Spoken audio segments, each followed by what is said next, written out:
Aliens, UFOs, and people floating from their beds, evil doppelgangers, animal mutilation, demonic voices, men in black, and other mysterious creatures. On June the 1st, 1996, John and Joyce Edmonds purchased a ranch in Rainbow Valley, Arizona, and what's followed during the past 24 years defies logic and reality. John, along with Bruce McDonald, detail these events in their best-selling book, Stardust Ranch, The Incredible True Story. And John Edmonds is joining us right now. Hi, John. Hello. Man, it's 24 years. It's been quite a ride for you, and it's been 3 years since there was a story that appeared in the New York Post about the Stardust Ranch. So I just wanted to ask, firstly, has the weirdness continued since that story was posted? It's been continual. I mean, we go through, high points and low points, but, things are never going to stop. I don't believe out here. I mean, before we were here, there were other people that were here, and we've actually had prior owners, or people that leased this property from, decades ago. And, they've said that the reason they left the property was because of the same sort of activity. So this has just been ongoing. Okay, well, that takes care of a question I had. I was going to ask you about the previous owners, but I thought in a nutshell, just talk about the main events that have taken place on the ranch in the last 24 years and that have disrupted your life. Oh boy. The whole thing has been disruptive. I mean, I professionally, before we really took over this ranch, my wife worked for the FBI, and I was working as a psychiatric social worker with the Superior Court, and had a private practice working through the largest mental health provider here in Arizona. And so, I mean, when you buy a ranch and you have the kind of things happen that happen here, I found it impossible to continue to keep up the practice and to, be working in a therapeutic setting. And so, I went from having a great income with, lots of professional opportunities and good things happening to suddenly no income and having to start from scratch and rebuild my life and help my wife to do the same thing. And my wife, because of contact with an alien craft, has a terminal illness. So, Wow. we've pretty much, we've just been through the gambit on everything. Yeah, and it started basically the day you moved in. From the start when the previous owner's furniture hadn't been moved, and then you requested a real estate agent to get it moved, and you went away for a few hours and came back and found all the furniture in your pool, but you don't know how it got there. And then not long after that, a mysterious figure walking up your driveway carrying a large machete and describing himself as a monster killer. That's exactly right. And I should say, it wasn't just the furniture that was in the pool. It was boxes and boxes of personal items. It was the appliances, refrigerators, washers and dryers. I mean, the pool it's a 10-foot deep pool, and it's a big pool. And it was loaded up to the point where all these objects were 5 and 6 feet above the water line. Yeah. So it was really packed. Did you ever figure out how it all got there? No, nobody would ever take responsibility for it. I spent over a week dragging everything out, dredging the pool and dragging it out to the front of the property and just leaving it there. And it gradually just disappeared. What about the guy who walked up your pathway with the machete? Have you ever seen him again? No, not at all. I mean, he literally, just this grizzled kind of looking man that, probably a Vietnam vet that was not doing so well, just seemed to, he just walked up the path, and I met him halfway, and I asked him what he was here for. And he said, well, I live here. And I said, well, I just bought the place and you're not anywhere in the paperwork. So, it's time for you to pack your stuff and go. And I escorted him back to this building that was on the back of the property, a kind of a shack.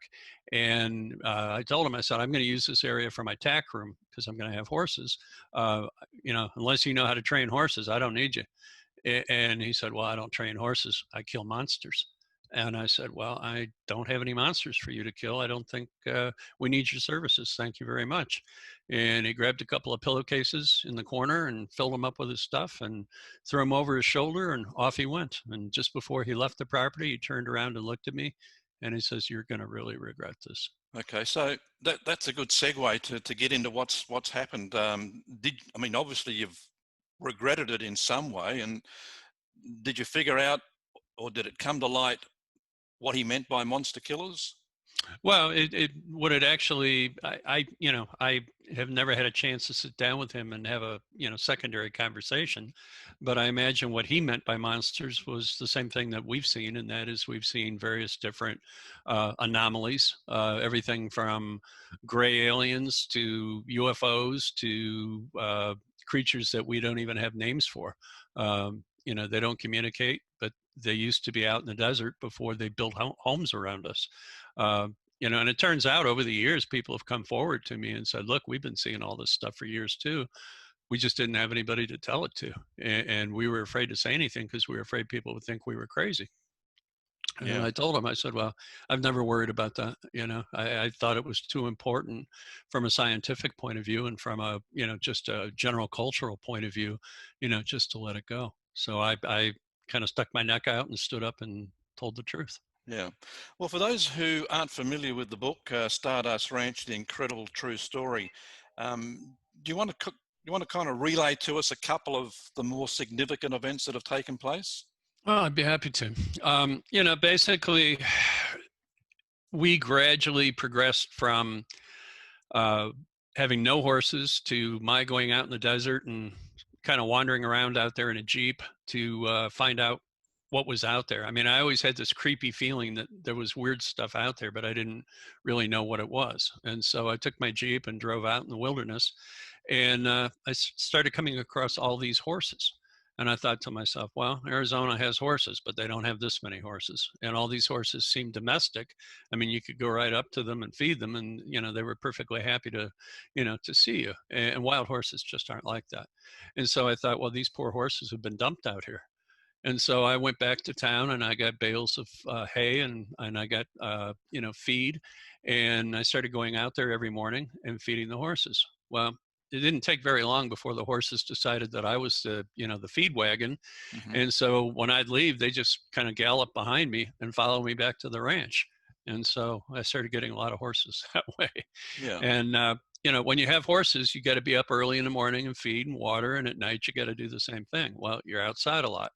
And so being outside a lot, I started seeing things in the sky. So I started seeing UFOs. I started seeing uh, these orange orbs, as I called them. And before long, I realized that, for sure they were not natural and that this was connected to something much bigger. And then March 13th of 1997 is when the Phoenix Lights occurred here. And that absolutely documented everything that I was seeing and what I was, gradually beginning to report.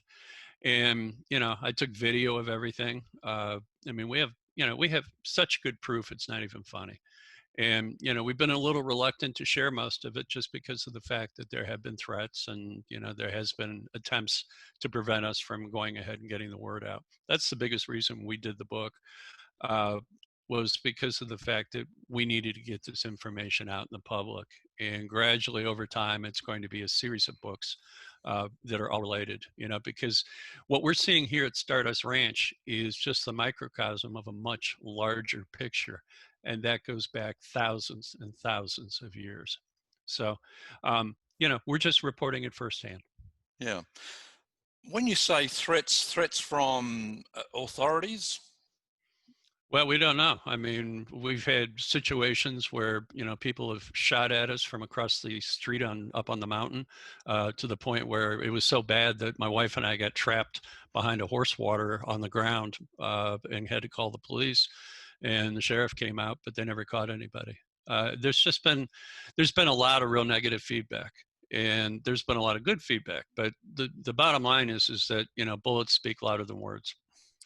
Yeah, because I was reading some of the comments, and one person was talking about, well, he tells a good story, but he doesn't offer any proof, no photographs. And I was going to Oh, ask, I mean, you obviously got plenty of proof, but oh yeah. you can't produce it. Well, we can. I mean, we have proof, but again, the thing about it is that this has sort of been a gradual process of putting the word out there. Uh, this is the only place I have to live right now, and until I can get out of here and go someplace else where I basically can, be unknown, I'm not real eager to go ahead and stick my head on the chopping block. I mean, the stuff we have is brutal. We have really good proof. As it is, I was asked by a guy by the name of Dr. Levengood in Grass Lakes, Michigan, to go ahead and send him samples of a dead ET. Well, he instructed me on how to go ahead and prepare that ET for transport.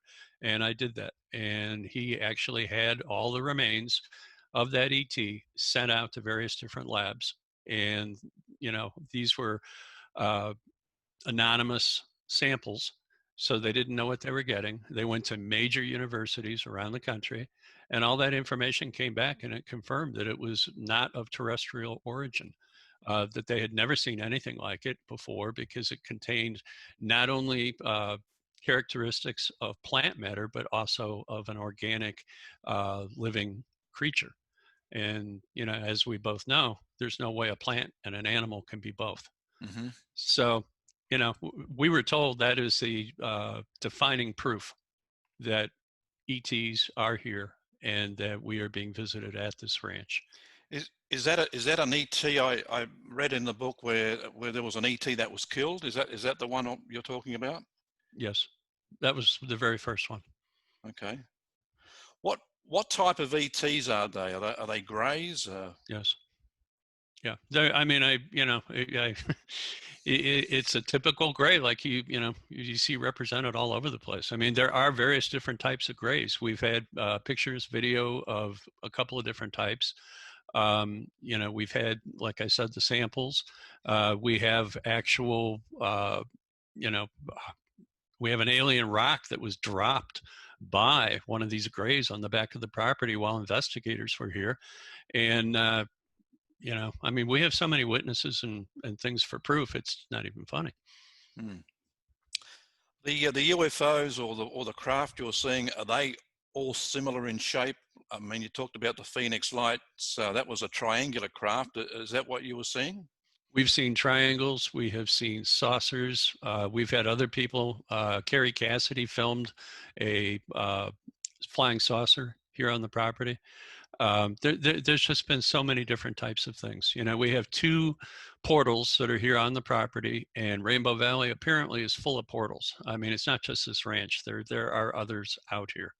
And as I've gone ahead and detailed some of the information, we've had some pretty important families step up and actually say, hey, I own a dairy. My family's been here for decades, and we've seen the same things that you see. So people are starting to have some courage and stand up behind me and confirm some of this stuff. And by the way, I never wanted this job. I mean, if I had known what I was getting myself into, I'd have gone back to Chicago.